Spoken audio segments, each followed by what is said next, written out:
అంత్యక్రియలు ముగిశాయి. దేశ విదేశాల నుంచి పారిశ్రామికవేత్తలు, వివిధ రాష్ట్రాల నుంచి ముఖ్యమంత్రులు, మంత్రులు హాజరయ్యారు. ఆయన అకాల మరణంతో రాష్ట్ర రాజకీయాలకు మద్దతిస్తున్న ఎమ్మెల్యేలు వచ్చారు. సీఎం కేకే కుమార్కి మద్దతుగా ఉంటున్న ఎమ్మెల్యేలు మన వైపు రావటం లేదా? నాన్నగారి మరణం వాళ్ళు లొంగటం లేదు. బహుశా వాళ్ళకి మనమంటే భయం పోయిందేమో. అయితే ఒకసారి భయపెడితే పోయే. మనకు మద్దతిస్తున్న ఎమ్మెల్యేలకు కొన్ని చిన్న చిన్న కోరికలేవో ఉన్నాయట. అవి ఒకసారి పోయిన ఎలక్షన్లో 5 కోట్లు ఖర్చు పెట్టాను. ఈసారి ఎలక్షన్స్కి కనీసం 10 పెట్టాల్సి వచ్చేలా ఉంది. అదీగాక మా బామ్మర్తి మెడికల్ కాలేజ్ పెట్టాలనుకుంటున్నాడు. అయినా మీకు తెలియదే ఉంది.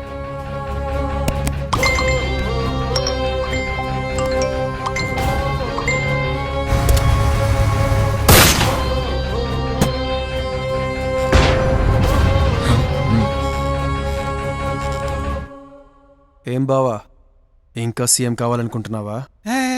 మీరైతే ఒకటి, నేనైతే ఒకటా బావా? మీరే సీఎం, నేను సీఎం బావని.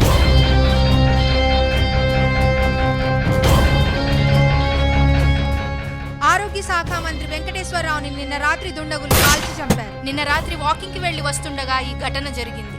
ఏంటి వీడు మరీ అరాచకంగా ఉన్నాడు? పెద్దబ్బి నయానో భయానో ఒప్పించేవాడు, మర్డర్ల వరకు వెళ్ళలేదు. వీడు ఏకంగా మర్డర్లతోనే ఎంట్రీ ఇచ్చాడు.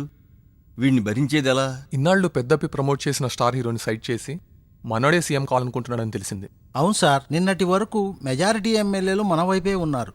ఇప్పుడు ఈ మర్డర్తో వాడి వైపు ఖచ్చితంగా కొంతమంది అయినా వెళ్లే ఛాన్స్ ఉంది.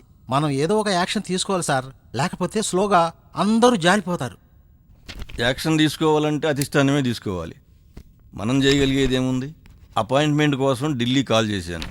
త్వరలో వెళ్ళి కలవాలి. చూద్దాం వాళ్ళేమంటారు. సరే, మనం ఏమన్నా చేయగలిగితే చేద్దాం. బయలుదేరదామా?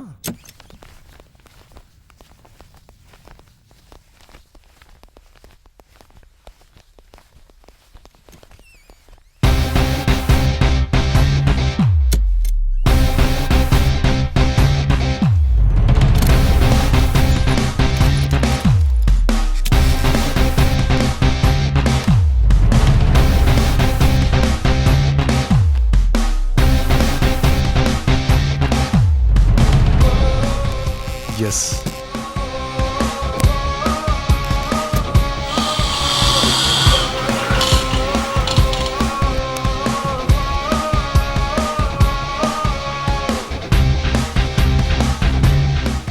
సార్ మీరు అడిగిన file. Thank you. Okay sir. నమస్తే సార్.